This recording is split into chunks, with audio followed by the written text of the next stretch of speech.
വ്യാജ വാർത്തയിൽ മുതിർന്ന CPM നേതാവ് PK ശ്രീമതിയുടെ മൊഴിയെടുത്ത പോലീസ്. ആലക്കോട് സൈബർ പോലീസാണ് മൊഴിയെടുത്തത്. അന്വേഷണ ചുമതലയുള്ള IGP പ്രകാശന റിപ്പോർട്ട് കൈമാറും. വ്യാജ പ്രചാരണം നടത്തിയവർക്കെതിരെ നിയമ നടപടിയുമായി മുൻപോട്ട് പോകുമെന്നും PK ശ്രീമതി അറിയിച്ചു. എല്ലാ മാധ്യമങ്ങൾക്കും എതിരെ തന്നെയാണ്.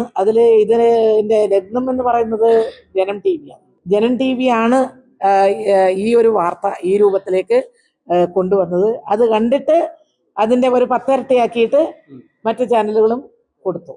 ഇതിലെ അന്വേഷണം ആരംഭിച്ചത് തൃപ്തിയാണെന്ന് പറഞ്ഞു. തൃപ്തിയാണെന്നല്ലല്ലോ ഞാൻ പറഞ്ഞത് അന്വേഷിച്ചതിൽ എനിക്ക് വേഗത്തിൽ തന്നെ അന്വേഷിച്ചതിൽ എനിക്ക് സന്തോഷമുണ്ട് എന്നാണ് ഞാൻ പറഞ്ഞത്. അതൊന്നും ഇപ്പൊ എനിക്കൊന്നും പറയാൻ പറ്റില്ല. കാരണം എന്താന്ന് പറഞ്ഞാല് ഇതുപോലത്തെ നിരവധി കേസുകൾ നിങ്ങൾക്കറിയാലോ. BJPയുടെ നേതാവ് അഡ്വക്കേറ്റ് ഗോപാലകൃഷ്ണൻ ഇവിടെ അദ്ദേഹം തുറന്നു പറഞ്ഞോളാം, ഞാൻ തെറ്റ് പറഞ്ഞോളാം, എല്ലാ ചാനലുകളിലും പറഞ്ഞോളാം, പ്രമുഖമായ എല്ലാ ചാനലുകളിലും അദ്ദേഹം പറഞ്ഞിരുന്നു. പക്ഷെ അതുണ്ടായില്ല.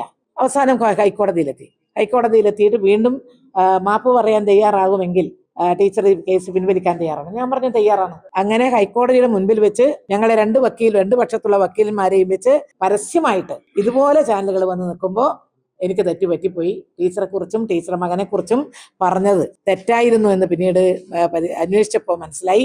സുധിക്ക് എൻ്റെ മോനെ അങ്ങനെ ഒരു മെഡിക്കൽ കമ്പനിയും ഇല്ല, ഒരു മെഡിക്കൽ ഒന്നുമില്ല എന്നുള്ളത് മനസ്സിലായെന്ന് അദ്ദേഹം മനസ്സിലാക്കിയതിന്റെ അടിസ്ഥാനത്തിൽ തെറ്റേറ്റ് പറഞ്ഞു. നിങ്ങളോട് ഞാൻ പറഞ്ഞിട്ടുണ്ട് PT തോമസിന്റെ കാര്യം. എനിക്കത് ഒരിക്കലും ജീവിതത്തിൽ മറക്കാൻ പറ്റാത്ത കാര്യം. മരിച്ചുപോയ ഒരു വ്യക്തിയെ കുറിച്ച് പറയാൻ പാടില്ല എന്നുള്ളത് കൊണ്ട് ഒരിക്കലും ഞാൻ അങ്ങനെ പറയുന്നതല്ല.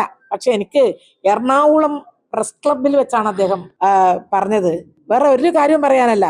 അദ്ദേഹം കോവിഡ് കാലത്ത് ഓക്സിജൻ കിട്ടാതെ വിഷമിക്കുന്ന ഒരു ഘട്ടത്തിൽ കുഞ്ഞുങ്ങൾ മരിച്ചു വീഴുന്നു. പക്ഷെ മുൻ ആരോഗ്യമന്ത്രി PK ശ്രീമതി ടീച്ചറുടെ മകൻ സുധീറിന് ഒരു ഓക്സിജൻ പ്ലാന്റ് പ്രവർത്തിക്കുന്നുണ്ട്. കരിഞ്ചന്തയിൽ വെക്കുകയാണത്, വിൽക്കാതെ അത് എന്ന് പറഞ്ഞിട്ട് ഒരു ആരോപണം ഉന്നയിച്ചു. ഞാൻ അപ്പം തന്നെ അത് നിഷേധിച്ചു.